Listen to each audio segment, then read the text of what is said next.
Hi hello నమస్తే. తల్లికి వందనంకి సంబంధించి ఒక నోటిఫికేషన్ వచ్చిన తర్వాత తల్లికి వందనంలో చాలా ఆరోపణలు అవన్నీ చేస్తూ ఉన్నారు. రాజకీయ ఆరోపణలు ఉన్నాయి కొన్ని, వాటిలో కొన్ని నిజంగానే ఆ తల్లికి వందనంలో జరిగినటువంటి అవకతవకల్ని బయటపెడుతూ ఉన్నారు అపోజిషన్ పార్టీ వాళ్ళు. సో ఇవన్నీ జరుగుతున్నాయి తల్లికి వందనానికి సంబంధించి. సరే, మేమేం చేస్తున్నాము అని అంటే, అదే ఇంక నేను చెప్పేది ఏంటంటే, ఇన్ జనరల్ తల్లికి వందనం అనేది జనరల్ స్కీమ్. అది ఆ జనరల్ స్కీమ్ని ఒక ఎస్సీ ఎస్టీకి సంబంధించినటువంటి సబ్ ప్లాన్ అమౌంట్ని ఎలాగ ట్రాన్స్ఫర్ అయింది అనే దాని మీద నేను వీడియోలో మాట్లాడుతున్నాను. అది ఎందుకు ఇల్లీగలు, అది ట్రాన్స్ఫర్ అవ్వటం అనేది చాలా ఇల్లీగలు. అది ఎందుకు ఇల్లీగల్ అనేది కూడా ఇప్పుడు మీకు ఈ వీడియోలో చెప్తున్నాను నేను. ఎనీథింగ్ దట్ ఇప్పుడు దేశంలో ఒక వ్యవస్థ కొలాప్స్ అయిందంటే మనం ప్రధానమంత్రిని, ముఖ్యమంత్రిని వాళ్ళని తిడతారు ఏదైనా జరిగితే. బట్ ఇప్పుడు షెడ్యూల్ క్యాస్ట్కి సంబంధించినట్టు ఎస్సీ ఎస్టీలకు సంబంధించిన సబ్ ప్లాన్ అమౌంట్ డైవర్ట్ అయ్యి జనరల్ స్కీమ్కి వెళ్ళినప్పుడు ఎవరిని మనం బ్లేమ్ చేయాలంటే ఎస్సీ ఎస్టీలకి సంబంధించిన రిప్రజెంటేటివ్సే దానికి ప్రధాన కారకులు అవుతారు. దానికి ద్రోహం చేసేది ఎస్సీ ఎస్టీకి సంబంధించినటువంటి వీళ్ళే ద్రోహం చేసినట్లు లెక్క. ఎందుకంటే యువర్ రిప్రజెంటేటివ్స్ రిజర్వ్డ్ కేటగిరీస్కి మిమ్మల్ని రిప్రజెంటేటివ్గా ఎన్నుకున్నారు. వాళ్ళు రిజర్వ్ కేటగిరీకి మిమ్మల్ని రిప్రజెంటేటివ్గా ఎన్నుకున్నప్పుడు మీ నాయకుల చేత చెప్పి వాళ్ళని కన్విన్స్ చేయాల్సిన బాధ్యత ఎస్సీ ఎస్టీలకు సంబంధించినటువంటి ఎమ్మెల్యేలు, ఎంపీల మీద ఆ బాధ్యత ఉంటుంది. మీరు అది చెప్పకపోతే మీరు ద్రోహం చేసినట్టే లేక. నేను ఇంకంతగానే చెప్పదలుచుకోలేదు. ఇప్పుడు ఎస్సీ ఎస్టీలకు సంబంధించినటువంటి సబ్ ప్లాన్ అనేది ఒకటి ఉంటుంది.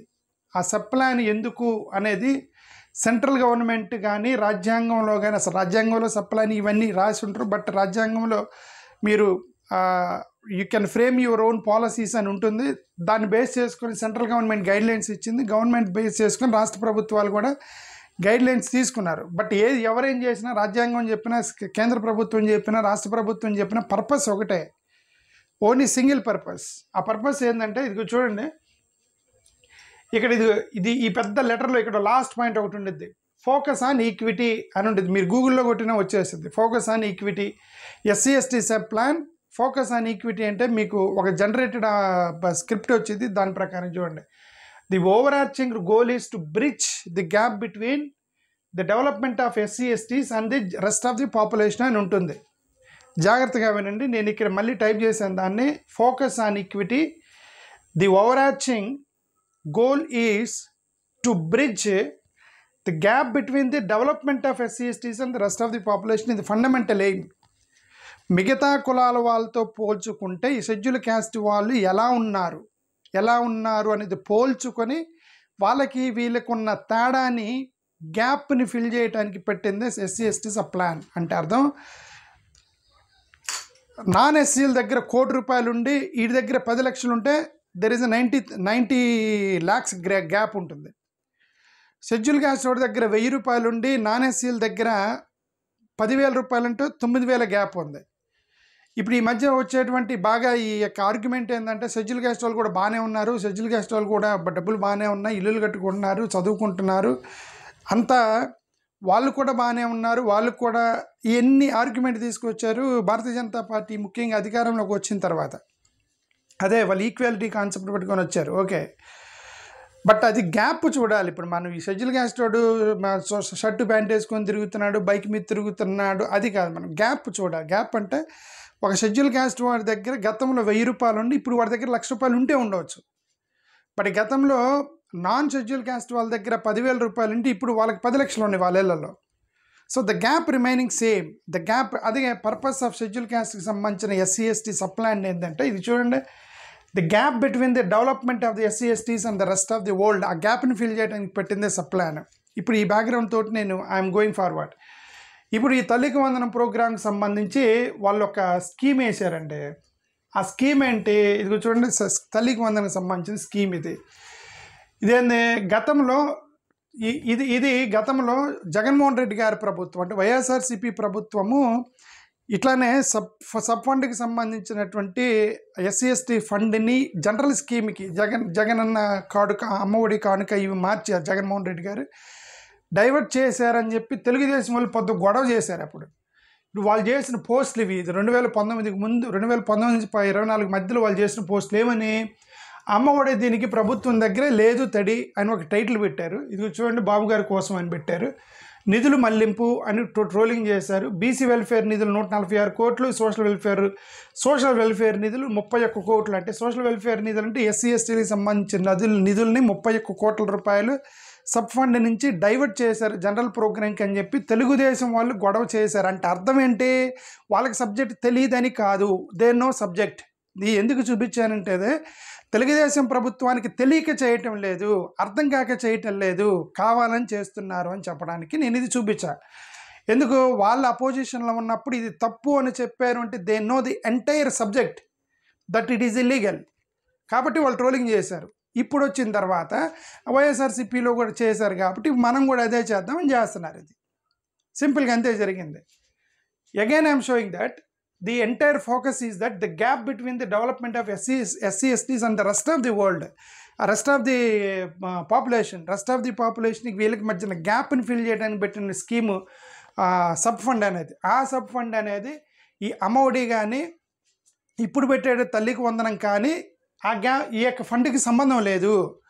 ఇది జనరల్ ఫండ్, ఇది జనరల్ ఫండ్కి మీరు తీసుకురాకూడదు. కానీ గత వైఎస్ఆర్సీపీ గవర్నమెంట్లో ఈ జీవోలన్నీ ఇచ్చి వీళ్ళు అదే చేశారు. వైఎస్ఆర్సీపీ గవర్నమెంట్లో కూడా ఏం జరిగింది, ఈ యొక్క మెయిన్ ఫండ్ని తీసుకెళ్ళి ఎస్సీ ఎస్టీ ఫండ్ని తీసుకెళ్ళి జనరల్ స్కీమ్కి మలిచారు. జనరల్ స్కీమ్కి మలచడానికి ఇచ్చినటువంటి డిఫరెంట్ ఏమంటారు, వీళ్ళు ఇచ్చిన కొన్ని జీవోలు ఇవి. ఇదేమో కాపులకు సంబంధించిన జీవో, ఇది కాపులు వీళ్ళకి సంబంధించిన జీవో, ఇది ఎస్సీలకి సంబంధించిన జీవో, ఇది ఎస్టీలకి సంబంధించిన జీవో, అది బ్రాహ్మణ్ కార్పొరేషన్కి సంబంధించిన జీవో. 4 జీవోలు వెళ్ళినాయి వైఎస్ఆర్సీపీ గవర్నమెంట్లో. దీని అర్థం ఏంటంటే ఆ కార్పొరేషన్ పెట్టి, ప్రతి కులానికి ఒక కార్పొరేషన్ పెట్టి ఆ ఫండ్ని తీసుకెళ్ళి జనరల్ స్కీమ్కి వేసారనమాట, డైవర్ట్ చేశారు. అలా డైవర్ట్ చేశారు కాబట్టి మేమెందుకు చేయకూడదు అని ఇప్పుడు తెలుగుదేశం వాళ్ళు చేస్తున్నారు. ఇదిగో చూడండి, ఇది బీసీ కాపుకి సంబంధించింది, ఎస్సీ కార్పొరేషన్కి సంబంధించింది, ఎస్టీ కార్పొరేషన్కి సంబంధించి, బ్రాహ్మణ్ కార్పొరేషన్ సంబంధించి వైఎస్ఆర్సీపీ ఇచ్చిన జీవోల్ని యాజ్ ఇట్ ఈజ్గా ఇప్పుడు వీళ్ళు మళ్ళీ ఇంప్లిమెంట్ చేస్తున్నారు. ఇదిగో చూడండి, తల్లికి వందనం ఖాతాల్లో నగదు. ఏందంట, ఇది ఇక్కడ ఒక పాయింట్ ఉంది చూడండి, తల్లికి వందనం నిధులను ఆయా కార్పొరేషన్ల ద్వారా విడుదల చేయాలని ఉత్తర్వుల్లో పేర్కొన్నారు. ఆయా కార్పొరేషన్ల ద్వారా అనే దాని దగ్గర Kapu corporation, Brahman corporation, BC corporation, ఇట్లా రకరకాల కార్పొరేషన్ నుంచి మీరు ఫండ్ మార్చుకున్నా సరే దాని తప్పు లేదు. ఇప్పుడు తప్పు ఎక్కడ వచ్చిందంటే షెడ్యూల్డ్ క్యాస్ట్లకి సంబంధించినటువంటి they have a different approach in the constitution of India for SC ఎస్టీస్. ఆ డిఫరెంట్ అప్రోచ్ని మీరు డీవియేట్ చేసి రాజ్యాంగ ఉల్లంఘన చేసి ఈ యొక్క ఎస్సీ ఎస్టీకి సంబంధించిన ఫండ్ని జనరల్ ఫండ్కి మార్చడం అనేది రాజ్యాంగ విరుద్ధము. మీరు ఇది జనరల్ ఫండ్, ఇది జనరల్ ఫండ్ అంటే ఇది గ్యాప్ తగ్గించే పద్ధతి ఫండ్ కాదు. ఇది అందరికి తలా 1000 రూపాయలు ఇచ్చి మేము మీకు ఇదిగా చేసాం కాబట్టి మాకు ఓట్లు వేయండి అని చెప్పే ఫండ్ ఇది.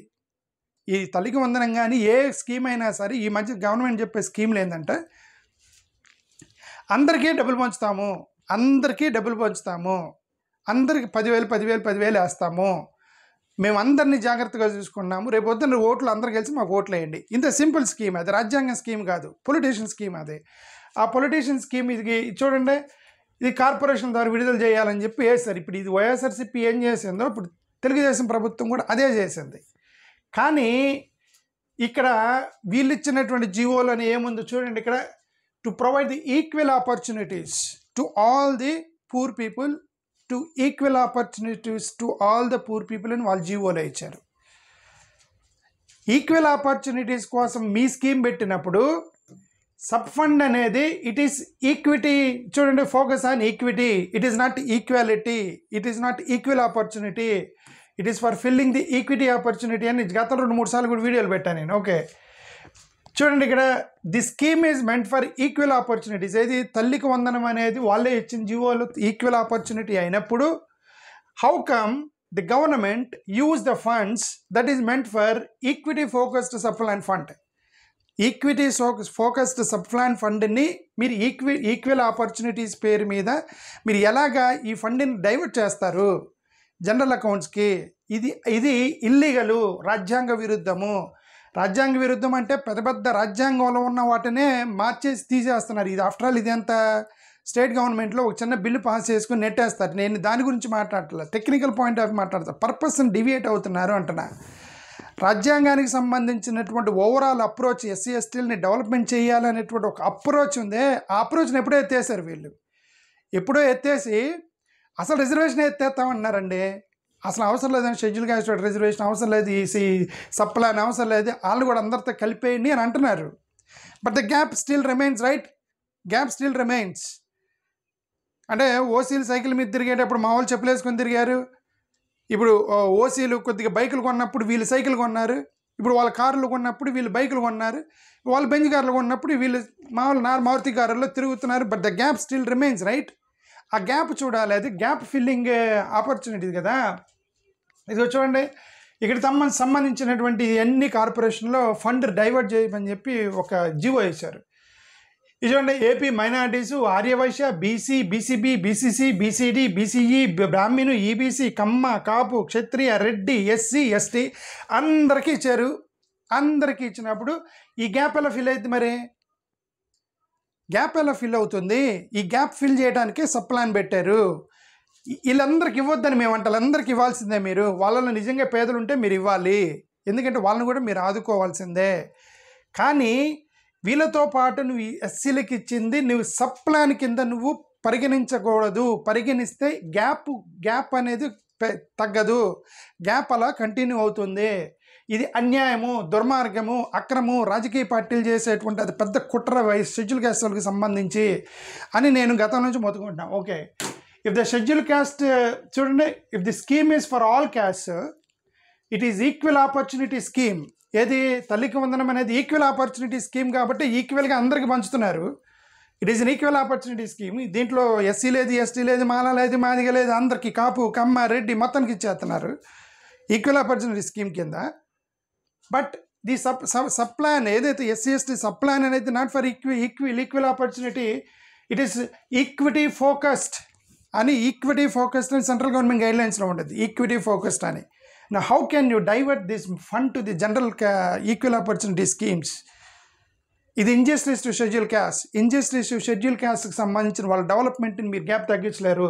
ఇక చూడండి, ఈక్విటీకి ఈక్వాలిటీకి నేను గతంలో చూపించాను, ఇప్పుడు మళ్ళీ చూపిస్తున్నాను, 100 సార్లు చూపిస్తాను మీకు అర్థమయ్యేటప్పుడు. This is called equality. చూడండి, ఇది ఈక్విటీకి ఈక్వాలిటీకి ఇది తేడా చూడండి. ఇది ఇప్పుడు మీరు యాక్చువల్ ఇది రాంగ్ చేస్తారు. ఇది ఈక్వాలిటీ, ఇది ఈక్విటీ యాక్చువల్గా. ఓకే, ఇప్పుడు మీరు టైటిల్ తప్పెట్టారు వాళ్ళు ఎవరో. ఇది ఈక్వాలిటీ కాన్సెప్ట్. ఈక్వాలిటీ మీద అందరికీ సమానంగా వేసేది ఈక్వాలిటీ. ఇది అందరికీ సమానంగా వేశారు. అందరికీ సమానంగా వేస్తే ఈ గ్యాప్ తగ్గదు. పొట్టోడు ఇది గ్యాప్ తగ్గదు. అది వీళ్ళందరికీ ఇచ్చారు. ఎవరెవరికి? Minorities, Arya, BCB, BCA, BCD, Brahmin, Kamma, Reddy, Kapu, Kshatriya, SC, ST అందరికీ పంచారండి తల్లికి వందనం పేరు మీద.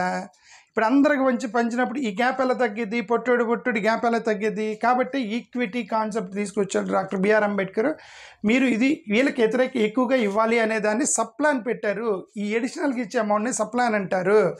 ఆ సప్లాన్ని వీళ్ళు డైవర్ట్ చేసేసి అన్యాయంగా షెడ్యూల్ కాస్ట్కి సంబంధించిన వాటిని డైవర్ట్ చేస్తున్న రాజకీయ పార్టీలు. ఇది కేవలం ఓటు బ్యాంకు కోసం చేస్తున్నారు. ఇది షెడ్యూల్ క్యాస్ట్ వాళ్ళకి అన్యాయం జరుగుతుంది. మరి ఈ మాట షెడ్యూల్ క్యాస్ట్ వాళ్ళు అడగట్లేదంటే ఎందుకు అడగట్లేదని మీ ఎమ్మెల్యేని, మీ ఎంపీలని, మీ షెడ్యూల్ క్యాస్ట్కి సంబంధించిన వాళ్ళని అడగాలి మీరు పోయి. అంతే.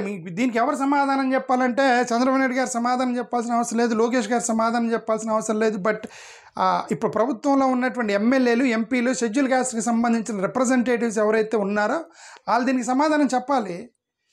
వాళ్ళు మీకు తెలియదా? ఈ సబ్జెక్ట్ అంతా తెలియదా మీకు? ఇదంతా మీరు చదువుకోలేదా అంటే పొరపాటు అది. ఎందుకంటే హైలీ ఇంటలెక్చువల్ ఐఏఎస్ క్యాడర్ వాళ్ళు ఉన్నారు. ఇప్పుడు ఉన్నటువంటి ఎస్సీ ఎస్టీలు ఎవరైతే ఉన్నారో చాలా హైలీ ఇంటలెక్చువల్ క్యాండిడేట్స్ ఉన్నారు. వాళ్ళు నాకు ఏది వైఎస్ఆర్సీపీ ప్రభుత్వం ఉన్నప్పుడు తెలుగుదేశంలో ఉన్నటువంటి పెద్ద పెద్ద నాయకులు కూడా నాతో ఫోన్లో మాట్లాడినప్పుడు చెప్పారు, ఇదిగో మీ జగన్మోహన్ రెడ్డి ఇది చేస్తున్నాడు, ఇది ఎంత అన్యాయం కదా, జనరల్ ఫండ్కి డైవర్ట్ చేస్తున్నాడు, అది రాజ్యాంగ విరుద్ధంగా నాతో ఆర్గ్యూ చేసిన వాళ్ళు ఇప్పుడు ఎమ్మెల్యేలు అయ్యారు కొంతమంది. ఇప్పుడు వాళ్ళు ఏం మాట్లాడతలేదు కదా. జగన్మోహన్ రెడ్డి ఉన్నప్పుడు నాకు ఫోన్ చేసి అది చేసి ఇది చేస్తున్నాడు జగన్ అని చెప్పిన ఇప్పుడు ఎందుకు మాట్లాడతలేదు? ఎందుకంటే అందరికీ సబ్జెక్ట్ తెలుసు. కళ్ళు మూసుకొని కళ్ళ గంతలు కట్టుకొని కూర్చున్నారు. జగన్మోహన్ రెడ్డి గారి ప్రభుత్వంలో ఇట్లాంటివి జరిగినప్పుడు వైసీపీ ఎమ్మెల్యేలు, ఎంపీలు మొత్తం కళ్ళ గంతలకు వచ్చి కూర్చున్నారు. ఇప్పుడు టీడీపీ వాళ్ళు కళ్ళకంతలు కట్టుకుని కూర్చున్నారు. వాళ్ళు కళ్ళకంతలు కట్టుకుని వీళ్ళు కళ్ళకంతలు కట్టుకుని అన్యాయం అయిపోయేది ఎవరు? మీరే. నా వీడియో చూసే వాళ్ళు ఎవరైనా షెడ్యూల్ క్యాస్టులు అంటే మీరు పోతారు మొత్తం. వాళ్ళు బాగానే ఉంటారు, ఎందుకంటే వాళ్ళ జీతాలు వస్తూ ఉంటాయి ఎమ్మెల్యేలకి ఎంపీలకి.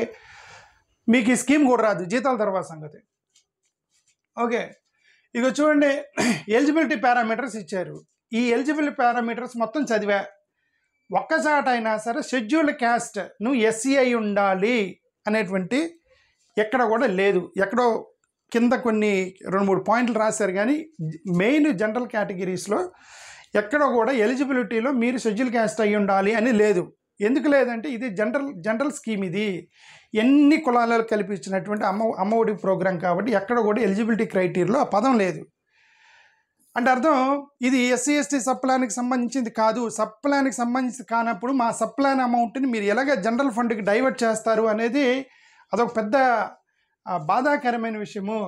కాకపోతే ఏంటంటే ఇదిగో ఇక్కడ చూడండి, ఒక పాయింట్ రాశారు ఇక్కడ ఏమని, ఇది ఒక పెద్ద అన్యాయం, ఇది నాకు కరెక్ట్గా నేను అర్థం చేసుకున్నానో లేదో, నేను 10-15 సార్లు చదివాను, ఇది అన్యాయమో. మరి నేను నాకు అర్థమైంది చెప్తున్నాను, ఒకవేళ నేను తప్పుగా అర్థం చేసుకుని క్షమించండి. నేను నాకు అర్థమైంది చెప్తున్నాను. ఇది సెంట్రల్లీ స్పాన్సర్డ్ స్కీమ్స్ అని కొన్ని స్కాలర్షిప్స్ వస్తాయి. ఫర్ ఎగ్జాంపుల్ ఒక 2,000 రూపాయలు స్కాలర్షిప్ ఉందనుకోండి,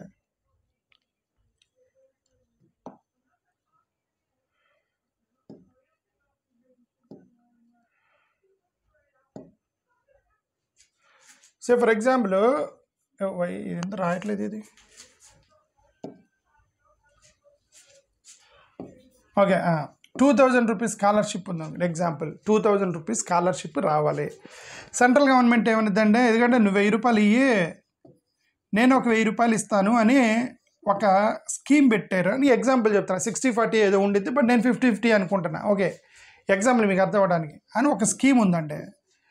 ఈ స్కీమ్ ఇచ్చినప్పుడు సెంట్రల్ గవర్నమెంట్ వాళ్ళు మీకు 1,000 రూపాయలు ఎస్ఎన్ఏ అనేటువంటి ఒక అకౌంట్లో వేస్తారంట. ఎస్ఎన్ఏనో ఎన్ఎస్ఏనో ఏదో ఉంది, ఓకే, ఒక అకౌంట్లో వేస్తారు. ఓకే, ఇది సింగిల్ ఏదో ఉండేది అకౌంట్ పేరు. ఓకే, ఈ ఎస్ఎన్ఏ అకౌంట్లో వేస్తారు. ఈ ఎస్ఎన్ఏ అకౌంట్లో వేస్తే స్టేట్కి సంబంధించిన అకౌంట్, సెంట్రల్ గవర్నమెంట్ స్కీమ్కి సంబంధించి. ఈ 1,000 రూపాయలు వేసినప్పుడు వీళ్ళు 1,000 రూపాయలు వేయాలి కదా, దీంట్లో 2,000 స్కీమ్కి 2,000 రూపాయలు వేస్తారు. 2,000 రూపాయలు వేసినప్పుడు ఇక్కడ తల్లికి వందనానికి రావాల్సినటువంటి 15,000 రూపాయలు ఈ 1,000 రూపాయలు తగ్గించి మీకు వేస్తున్నారు అంటే అర్థం, సెంట్రల్ గవర్నమెంట్ ఇచ్చేటువంటి స్కీమ్కి సంబంధించి డబ్బులు కూడా తల్లికి వందనం పేరు మీద మీకు రావాల్సిన అమౌంట్ కూడా తగ్గుతుంది అని నాకు అనిపిస్తుంది. ఒకవేళ నేను తప్పైతే క్షమించండి, పొరపాటు నేను చెప్తాను, నాకు అర్థమైన వరకు చెప్తున్నా. ఓకే, సో ఇది సరే. వీళ్ళెవరో ఒకే ఆధార్ మీద చాలామంది విద్యార్థులు కనిపిస్తున్నారని చెప్పి సోషల్ మీడియాలో తిరుగుతుంది. ఇది ఎంతవరకు కరెక్ట్ అనేది నాకు కరెక్ట్గా తెలియదు. అది మీరు ఒకసారి ఇది ఈ ఆధార్ కార్డులో ఏదో ఇచ్చారు, ఈ ఆధార్ కార్డులో కొడుతుంటే ఒక స్టూడెంట్ పేరు మీద 341 మంది విద్యార్థులు వస్తున్నారట. ఏది ఒక ఆధార్ కార్డు మీద 341, ఇంకొక ఆధార్ కార్డు మీద 139 ఇట్లా వస్తున్నారు అని సోషల్ మీడియాలో తిరుగుతుంది. ఇది ఒకసారి వెరిఫై చేయండి అది కరెక్టా లేదా అనేది. ఓకే, సో అది ఫైనల్గా నేను చెప్పేదంటే, నేను జనరల్ గతంలో ఏం జరిగేది అని చెప్తున్నాను. ఇప్పుడు గతంలో ఇది చూడండి, గతంలో ఇది జరిగేది ఎస్సీ ఎస్టీలకి సంబంధించి ఇది ఇవన్నీ ఇచ్చేవాళ్ళు. ఏమైనా స్కాలర్షిప్ ఇచ్చేవాళ్ళు, ఫ్రీ బస్సులు, ఫ్రీ పాస్ ఇచ్చేవాళ్ళు, ఫ్రీ ఎగ్జామ్ ఫీజు ఇచ్చేవాళ్ళు, ఫ్రీ ట్రైన్ టికెట్స్ ఇచ్చేవాళ్ళు. ఎప్పుడైనా కాంపిటేటివ్ ఎగ్జామ్స్కి ఎగ్జామ్ ఫీజులు తగ్గించేవాళ్ళు. వీళ్ళకి ఎక్కువగా ఇవి ఉండేవి, వీళ్ళకి ఎక్కువగా స్కీములు ఉండేది. ఎస్సీలకి సంబంధించి ఎన్ని స్కీములకి ఇచ్చేవాళ్ళండి. ఎందుకు వీళ్ళకి స్కీములు ఇచ్చేవాళ్ళంటే ఇది వీళ్ళ కోసం, వీళ్ళని ఈక్వల్ చేయడానికి ఇచ్చేవాళ్ళు. ఇది ఇవన్నీ ఎందుకు ఇచ్చారంటే, ఈ పిల్లోడిని వీళ్ళతో ఈక్వల్ చేయడానికి. ఇది అనుకోండి ఎగ్జాంపుల్, ఇవన్నీ ఫ్రీ పాస్, ఫ్రీ టికెట్ అవన్నీ కూడా ఎత్తేసి వాటితో ఈక్వల్ చేయడానికి ఇచ్చారు గతంలో. ఇప్పుడు బీసీలకి సంబంధించినటువంటి కొద్దిగా కన్సెషన్ ఉండేది అప్పుడు గతంలో. ఈ జనరల్ కేటగిరీలకు సంబంధించి జనరల్ కేటగిరీకి ఉండేవి. సో ఏదో ఒకటి నానా తిప్పలు పడి వాళ్ళని ఈక్వల్గా చేయడానికి గ్యాప్ తగ్గించడానికి ప్రయత్నం జరిగేవి. ఈ గ్యాప్ తగ్గడానికి ప్రయత్నం జరిగినప్పుడు ఇప్పుడు వీళ్ళందరికీ వీళ్ళకి 10,000 రూపాయలు, వీళ్ళకి 10,000 రూపాయలు, వీళ్ళకి 10,000 రూపాయలు మేమందరిని చూసుకున్నాము, మీ అందరు రేపొద్దు నాకు ఓటేయండి అని అన్నప్పుడు నష్టం ఎవరికంటే షెడ్యూల్ క్యాస్ట్ వాళ్ళకి. షెడ్యూల్ క్యాస్ట్ వాళ్ళకి నష్టము. మీ గ్యాప్ తగ్గదు, గ్యాప్ తగ్గనివ్వరు, తగ్గకుండా ఉండటమే వాళ్ళ ప్లాన్. మీ గ్యాప్ తగ్గదట నువ్వు కూడా వాళ్ళతో ఈక్వల్ అవుతావు కదా, ఈక్వల్ అవ్వకూడదు. నువ్వు ఈక్వల్ అవ్వకూడదు అంటే నీ గ్యాప్ తగ్గకూడదు, గ్యాప్ తగ్గకూడదు అంటే అందరినీ ఈక్వల్ చేయాలనేటువంటి ఒక ఐడియాలజీ తోటి కొన్ని సంస్థలు పనిచేసాయి, వాళ్ళు సక్సెస్ అయినాయి, వాళ్ళ గవర్నమెంట్ ఫామ్ అయింది సెంట్రల్ గవర్నమెంట్లో. ఆ గవర్నమెంట్ ఫామ్ అయ్యి వాళ్ళు ఈక్వాలిటీ కాన్సెప్ట్ పట్టుకొచ్చారు, రిజర్వేషన్స్ ఎత్తేయాలంటున్నారు, చాలా మాట్లాడుతున్నారు, వాళ్ళందరూ మాట్లాడుతున్నారు. ఓకే సరే, ఇంకా అది వాళ్ళ ఐడియా, అదే that is good for country అని వాళ్ళు ఆర్గ్యూ చేస్తున్నారు. లేదంటే ఇది అన్యాయం జరిగిపోద్దని మేము ఆర్గ్యూ చేస్తున్నాము. After all it is sharing of opinions. ఒకవేళ సెక్యులర్ పార్టీలు ఏమైనా అధికారంలోకి వస్తే అప్పుడు వెళ్ళి సార్ ఇది అన్యాయం మళ్ళీ రివర్స్ చేయండి అంటే చేస్తారో లేదో మనకు తెలియదు. ఏదైనా సరే pro the parties who are trying to bridge the gap between upper and lower, ఈ గ్యాప్ తయారు చేసేటువంటి పార్టీలని మీరు ఎన్నుకుంటే మీకు కొద్దిగా అర్థం చేసుకుంటారు. కానీ ఈ విధంగా జనరల్ కేటగిరీలోకి వెళ్ళిపోతే నష్టపోయేది షెడ్యూల్ క్యాస్ట్ వాళ్ళే అని నా ఉద్దేశం. థ్యాంక్ యూ, నమస్కారం.